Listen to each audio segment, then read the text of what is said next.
chosen ones, there will, excuse me, there will be a period of isolation. There will be a period where it's just you and God. And at first, you won't understand it. At first, it will hurt you. At first, you will be like, God, why don't I have the support? Why don't I have the people around me that I want around me? But we don't see what God sees. God doesn't see as man sees. God is constantly looking at an individual's heart and the inner workings of their intentions. And a lot of times there's people around you that don't want to see you do well. There's people around you that don't really have the love for you that you have for them. And it could be a business partner. It could be a coworker. It could be an ex-spouse, right? Or it could be a friend. And sometimes, you guys, the best thing an individual can do is walk out of your life. Yes, it hurts when you're in the process of it. Yes, it hurts when you're experiencing the pain. And because in our minds, you guys, we already done planned the trips with them. We already planned the business ventures with them. We already saw how our life was going to be with these people. But we have to remember that God sees everything and he knows all, above all. And sometimes the best thing that they could do for us is walk out of our lives and not come back, because they could be a barrier between us and how God can use us. They can be a barrier. And a lot of times we don't know what type of spirits are attached to other people. And if these are demonic spirits that are attached to people and we are attaching ourselves to them, you guys, ultimately, we are being jeopardized. So that's why it's so important to pray and really discern whether people have the right intentions for us. And you guys, I did not understand that until I went through what I went through last year. And I thank God I went through that season of being caught up with a group of people that I thought loved God. And God showed me in my dream the lady's eyes, and it was attached to a demonic spirit. And he was telling me that this is what you perceive as a good person, what you perceive as someone doing God's work is not in the spirit world, right? God sees all things, and he will show you. God will show you, right, in different various forms, what we don't see. When you seek him, you ask him, God, please discern the spirit for me, because I'm struggling.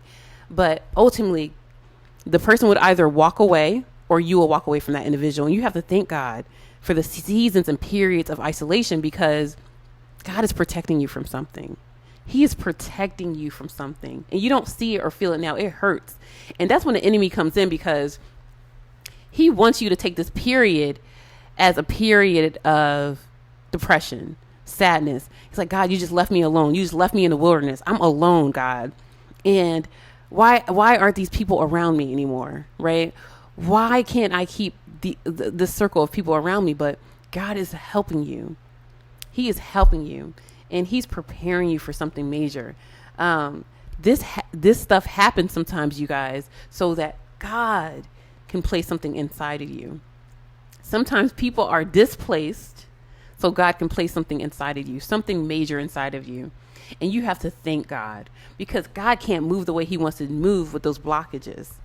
And sometimes the blockage is our people. And other times, you guys, sometimes the blockages are ourselves. That's why it's also good to be in a period of isolation, because sometimes we can't discern whether it's somebody else that's blocking us from God or if it is ourselves. And that's when we have to get into deep prayer, repentance and fasting, asking God, what is it blocking me? Because sometimes it's not other people. Sometimes it's us. But a period of isolation, not forever, is good for our spiritual walk with God. But we have to understand that in those periods of isolation, you guys, that's when the enemy tries to come and attack. Because he knows that the season you are in right now is a season for you and God.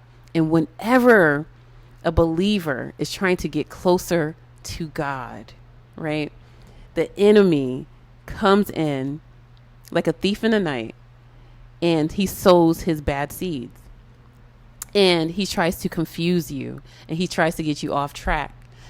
But stay vigilant in the word. Stay vigilant and close to God. And God is going to bless you in the season. Don't look at the season as a period of sadness. Don't look at the season as a period of God these people are leaving me, or I have to leave this group of people.